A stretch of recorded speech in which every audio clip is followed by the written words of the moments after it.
The woman was clearly the poorest guest in the room, yet she spent money more freely than anyone else. She ordered every dish on the menu. Tout, all. Two, baby.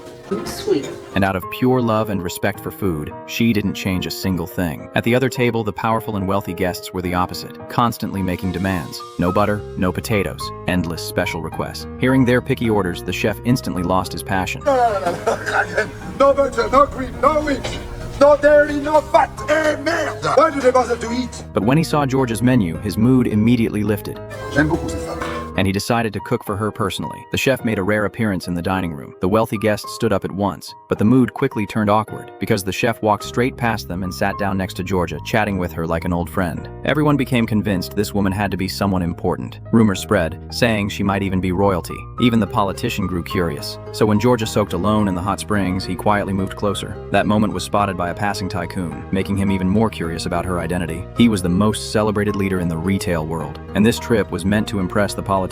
But Georgia's sudden presence stole every bit of attention from him. The next day, Georgia went skiing for the first time. Before she could find her balance, she completely lost control and shot downhill at full speed. At the same moment, the tycoon was boasting to the politician. When Georgia flew past them, he took it as a challenge and immediately chased after her.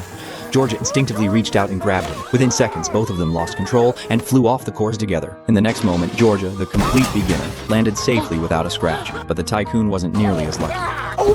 That evening, the tycoon had planned a formal dinner for the politician, but the chef prepared a private meal just for Georgia, so she generously invited everyone to join her, once again, unintentionally ruining the tycoon's plans. Even though his eyes were filled with resentment, he still dragged a chair over and forced his way into the group. During the conversation, everyone learned Georgia was going skydiving the next day. The group praised her courage, and the politician immediately canceled the tycoon's arrangements, choosing to support Georgia instead. The tycoon was humiliated again, and this time, he couldn't take it anymore. He took off his glasses and directly challenged Georgia. The next day arrived. The steep cliff made everyone gasp, but for Georgia, nothing was scarier than death itself, so she closed her eyes and jumped.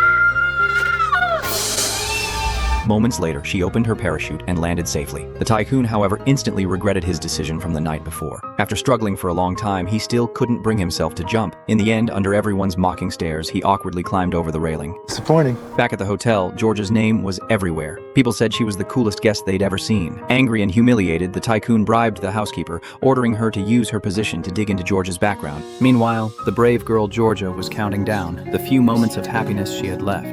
If you read this letter, my disease has run its course. Enclosed is some money for my burial. Spent my whole life in a box. I don't want to be buried in one. And while she was out, choosing ingredients with the chef, the housekeeper had already slipped into her room and found all of her identification documents.